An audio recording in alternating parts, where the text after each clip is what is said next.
Ce projet a commencé en mai 2013.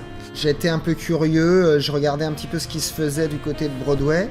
Il se trouve que je suis depuis quelques années certains comédiens ou certains auteurs, et en l'occurrence Jonathan Tolins dont j'aimais les précédentes pièces, et j'ai vu que cet auteur avait proposé une nouvelle pièce un peu dans l'urgence. Cette pièce s'appelle Buyer and Seller, donc un seul en scène dans un tout petit théâtre vraiment off-Broadway. Et j'ai adoré le sujet, et donc du coup j'ai écrit à Jonathan Tolins et il m'a envoyé le texte. Je suis tombé complètement amoureux de la pièce et très vite les choses se sont mises en place. J'ai voulu l'adapter pour voir si ça marcherait en français, et puis surtout savoir si moi aussi j'étais capable de le défendre, ce rôle. Je me suis accroché à la pièce, et la dernière étape ça a été de rencontrer Jonathan et Michael Urie, qui est le comédien. Donc je suis parti aux États-Unis l'été 2013. On s'est rencontrés, j'ai revu la pièce, on a discuté de l'adaptation, et voilà, fil en aiguille, tout s'est fait. Aux États-Unis, quand tu arrives avec un enthousiasme, une envie, et que tu montres patte blanche en fait, que tu montres que tu sais faire, que tu peux le faire, ils te font confiance. À l'origine, je cherchais une pièce, je cherchais un seul en scène. Comme je ne suis pas humoriste, je ne voulais pas m'écrire des sketchs.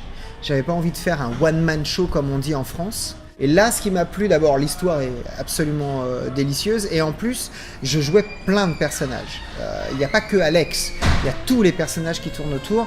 Barbra Streisand, c'est pas du tout dans ma culture. Avant cette pièce, je connaissais Memory et Yentl.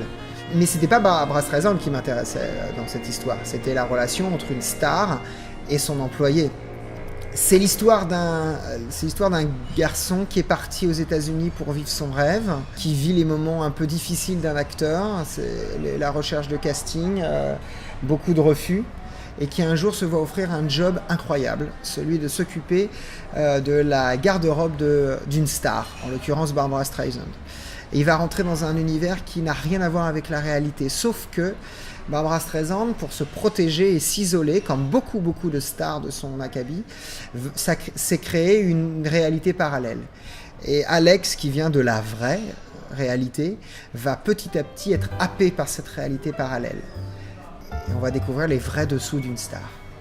J'avais besoin d'avoir un œil extérieur pour ça, et quelqu'un qui a l'habitude de mettre en scène des hommes seuls sur scène. Et il se trouve que j'ai eu la chance de travailler avec Anne Bouvier sur la mise en scène de Full Monty. Son expérience et son regard étaient essentiels. Donc j'ai commencé à travailler avec elle. On a vraiment décortiqué chaque personnage. Stéphanie nous a dit t'as envie de faire un showcase, viens chez moi. Alors on est allé donc au Théâtre Antoine, une salle de 800 places. C'était assez effrayant et en même temps extrêmement stimulant. Et puis c'est un rêve de gamin. Pour monter un tel projet, faut pas énormément d'argent, mais il en faut. Donc moi je suis passé par Kiss Kiss Bang Bang. On a été chercher donc de l'aide, des amis évidemment. Ça commence par les amis et puis par le public large. Et on a réussi à obtenir une somme qui nous a permis de créer justement cette première représentation. J'ai eu cette chance que des gens, et même des gens que je ne connaissais pas, ont eu envie de voir cette histoire sur scène. Le fait de les faire venir tous au Théâtre Antoine, ça a été encore un cadeau en plus pour eux. Ce qui est rassurant dans ce genre de showcase, c'est qu'on voit si le texte et si les personnages fonctionnent. Et là, en l'occurrence, le texte fonctionne, les personnages fonctionnent. C'est extrêmement grisant pour un comédien de se rendre compte que ça rit. Donc, j'ai eu la chance d'avoir donc un super metteur en scène, donc Anne Bouvier, Denis Korovski qui a fait la création des lumières, Delphine Hautecoeur avec qui je travaille toujours, qui a géré tout l'entourage, Guillaume Bertrand qui a été l'attaché de presse, qui a permis de remplir la salle et de faire venir des professionnels. On a eu une costumière, Lola Fournier, qui m'a recréé en fait le costume presque à l'identique de celui de Broadway. On a eu des musiques originales basées sur les morceaux de Barbra Streisand, recréés par Olivier Decrouille, un graphisme créé par Johan Pini qui a refait l'affiche, Sylvain Gitz derrière la caméra qui m'a suivi, qui me fait le making-of, les images du spectacle, et puis Stéphanie Bataille du Théâtre Antoine qui m'a ouvert les portes du théâtre et de toute l'équipe du Théâtre Antoine, parce qu'il n'y a pas que Stéphanie, il y a toute l'équipe.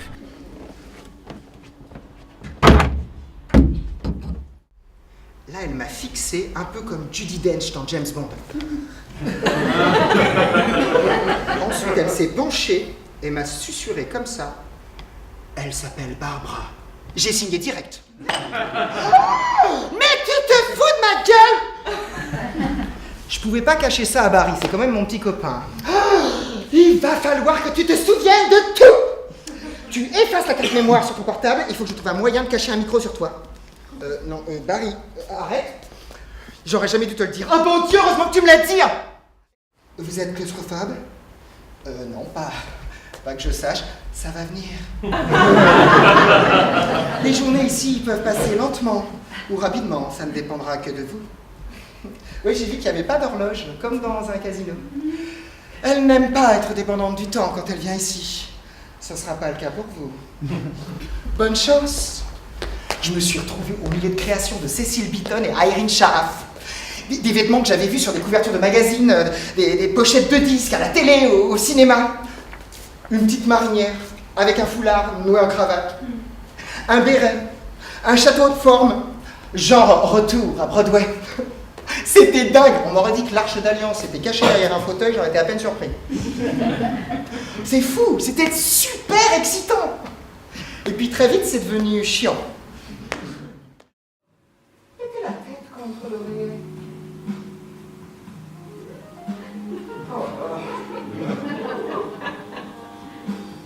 Je l'ai exécuté, la dernière chose dont je me souviens, c'est sa main caressant mes cheveux.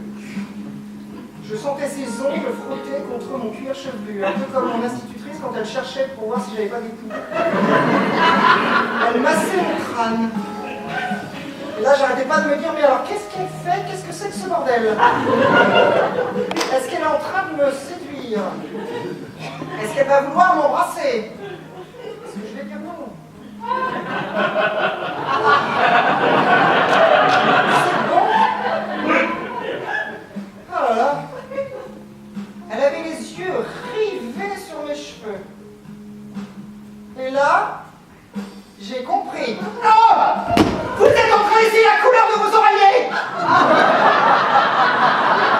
Oui, qu'est-ce que vous racontez? La première fois qu'on s'est rencontrés, vous m'aviez dit que vous aimiez ma couleur de cheveux et vous pensiez acheter des oreillers de la même couleur, mais vous n'en étiez pas sûr. Oh, je m'en rappelle même pas. C'est dingue ça! C'est pour ça que vous vouliez que je vienne ici, c'est pour ça que vous vouliez vraiment que je vienne dans le salon. Vous essayez la couleur de mes cheveux sur les bras de canapé. Mais non, j'y ai plus pensé quand vous vous êtes rallongé. Et puis, c'est tellement difficile de trouver la bonne couleur. J'y crois pas, hein.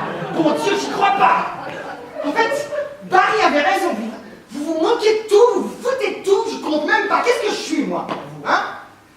Un ersatz de votre fils Jason, la représentation de tous les homos du monde qui vous adorent, ou peut-être juste un objet que vous êtes payé à entreposer dans votre cave.